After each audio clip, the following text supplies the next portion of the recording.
how brands are constantly changing, especially with social media. Yeah. If you had to give some quick tips for people that are in that phase for 2022, things for brands and people trying to start their own things to be mindful of, what are a few of those? I think number one is be authentic, because you can tell. Yeah, audiences can see through. Don't change your stuff for LGBTQ month and change your stuff to a rainbow flag. That just because drives me insane. It's one of the most dumbest If things it's important to you, like, yes. Right. But if it's not, don't do it, because people can tell it's fake. Yeah. And I think just remaining authentic is the number one thing. Remaining consistent with branding is important. And so there are people that with different opinions. My opinion is lay the foundation the way you want it to be laid. Some people are like, just start creating and then double back. I'm not into that.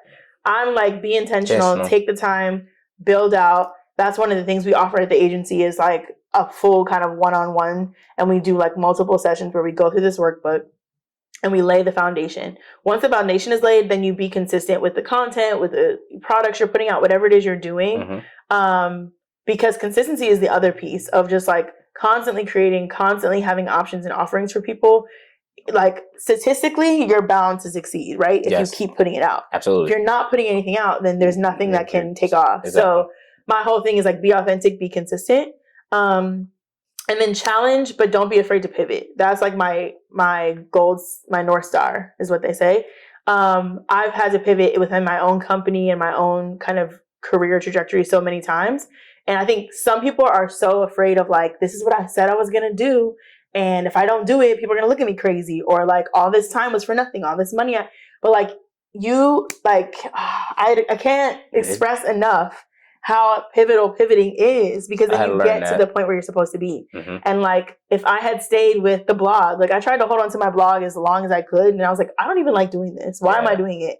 Pivoted. Cool. PR. I don't even like doing PR anymore. Why am I doing it? Switch to branding. So it's just like, you have to do what feels good for you. And like, that's okay if it's not what you initially set out to do. So women in spaces and the importance of women and them being a part of the conversation is very important to you. Why is that so important to you? And why is it important that you guys are a part of many conversations? Yeah.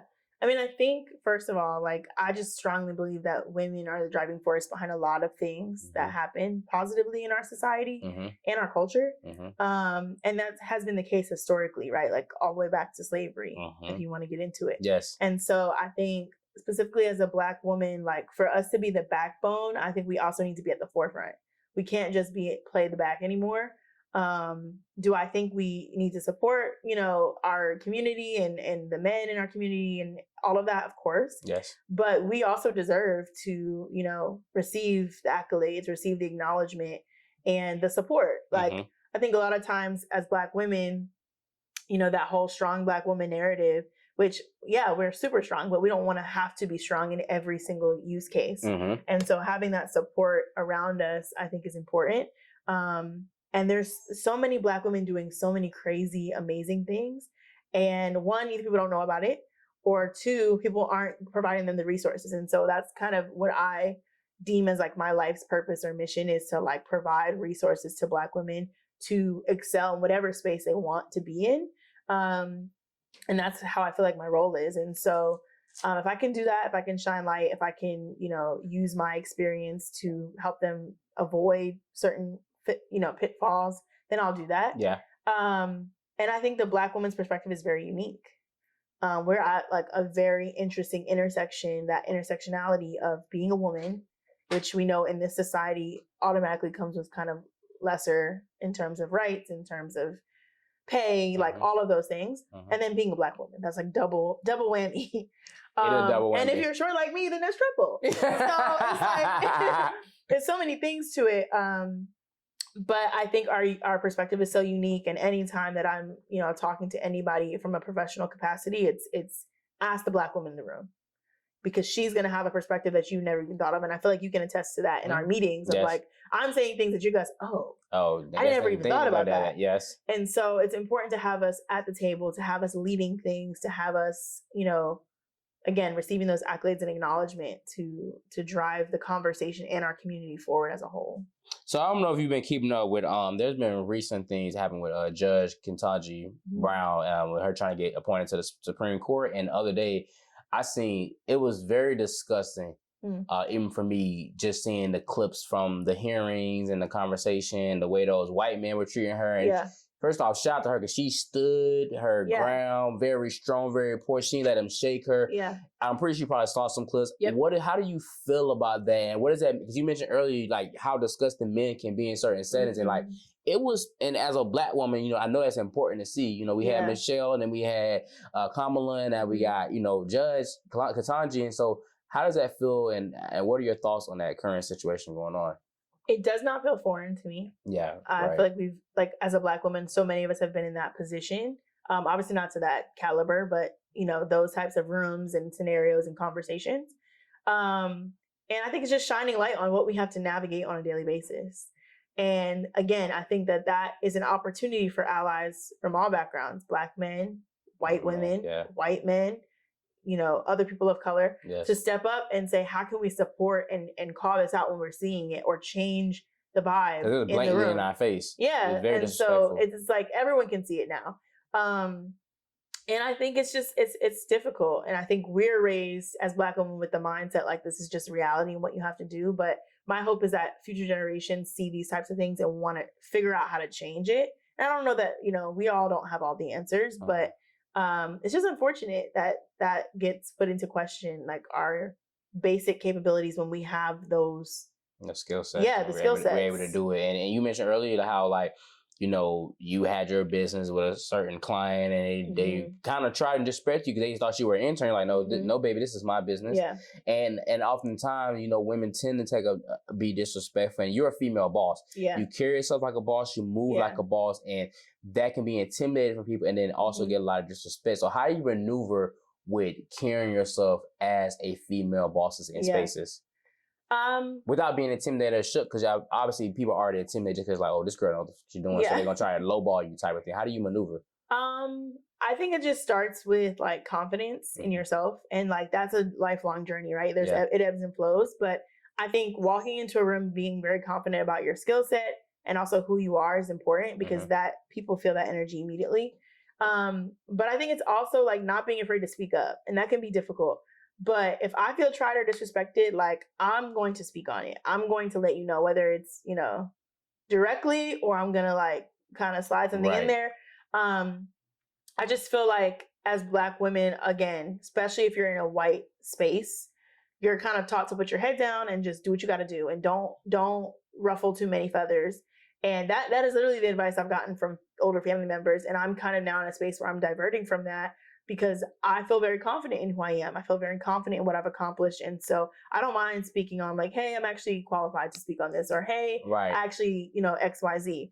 And so I think just being able and comfortable speaking up, standing on your work, like I always say, if you do the work, it speaks for that self, so you can continue to speak to it. Yes.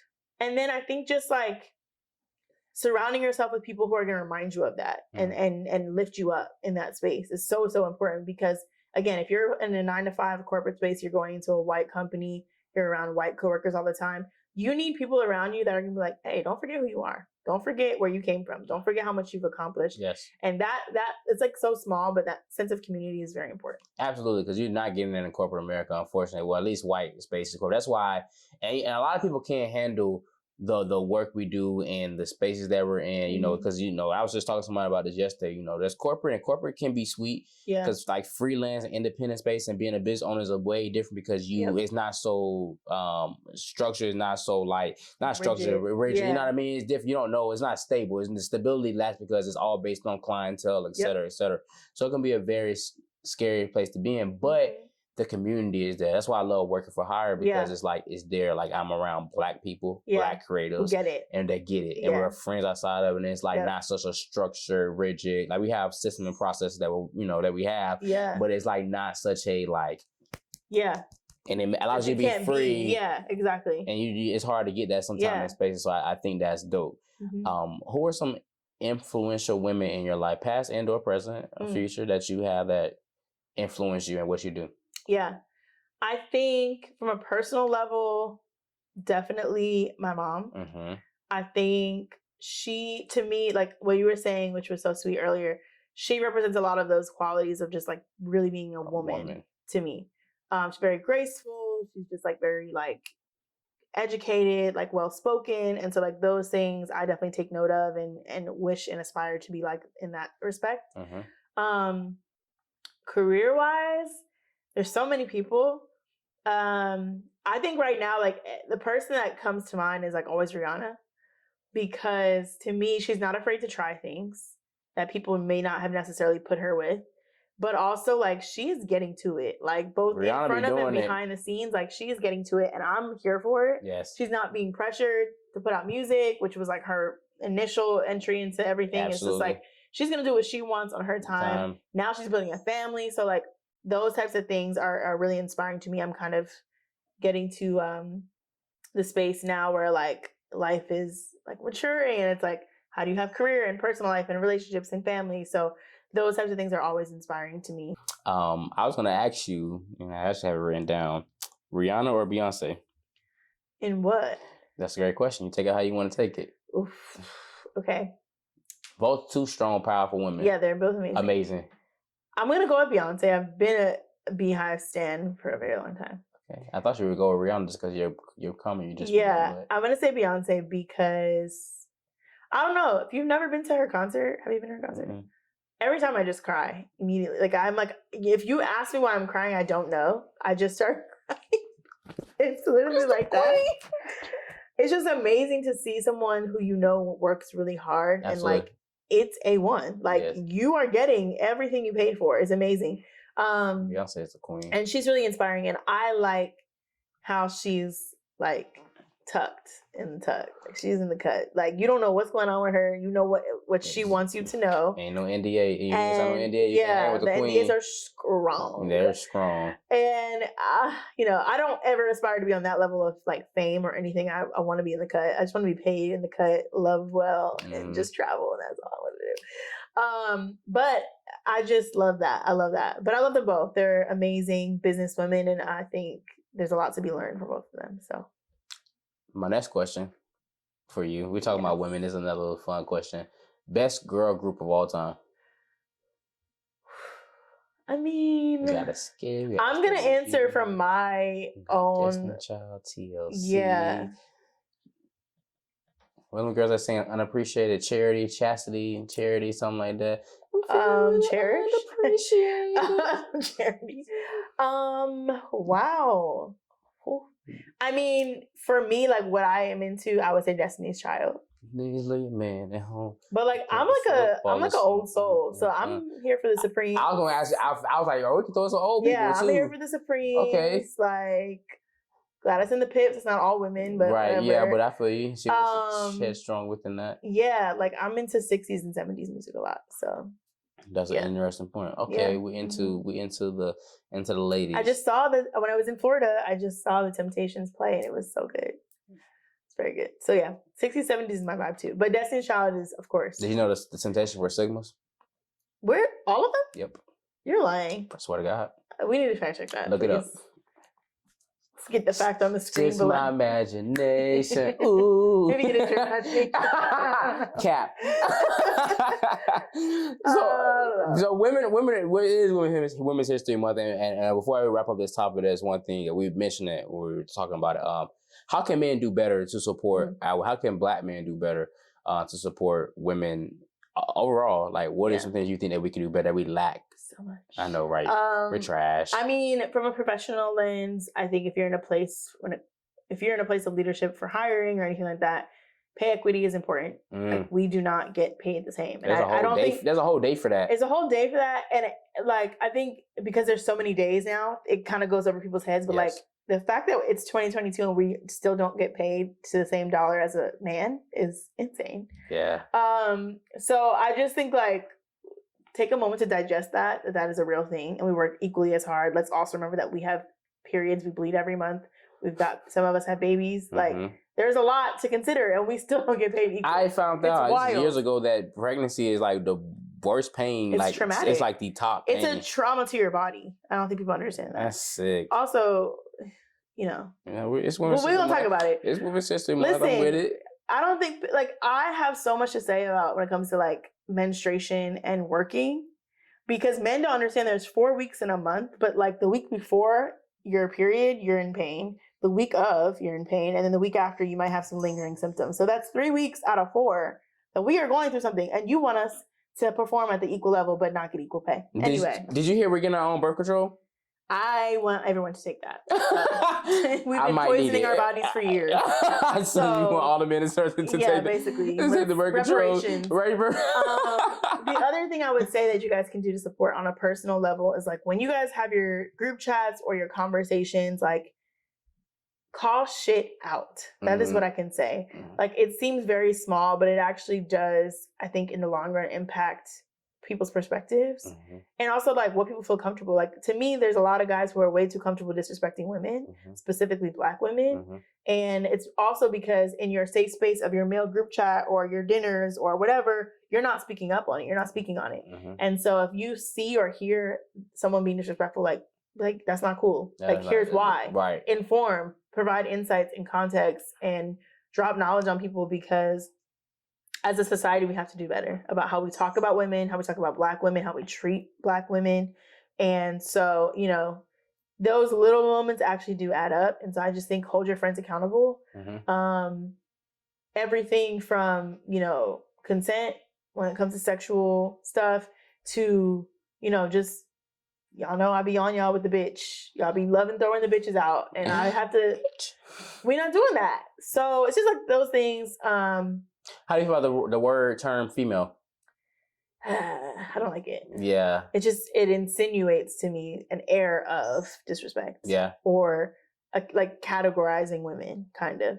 So I don't like that too much. Okay. Yeah, I've had no bitches, no female. I've learned that. It became a big thing, a big topic of conversation over the past couple of years. Like women were speaking out about it. Don't call me a female. There's female dog. Exactly. Like don't do it. So I've had to. I just think accountability and having conversation about why, like not just like, hey, don't do that, but like let's just have the conversation. Find out what your friend's perspective is, because then also you should be questioning like, oh, why am I spending time with you if this is how you operate and how you think and how you treat people? Exactly.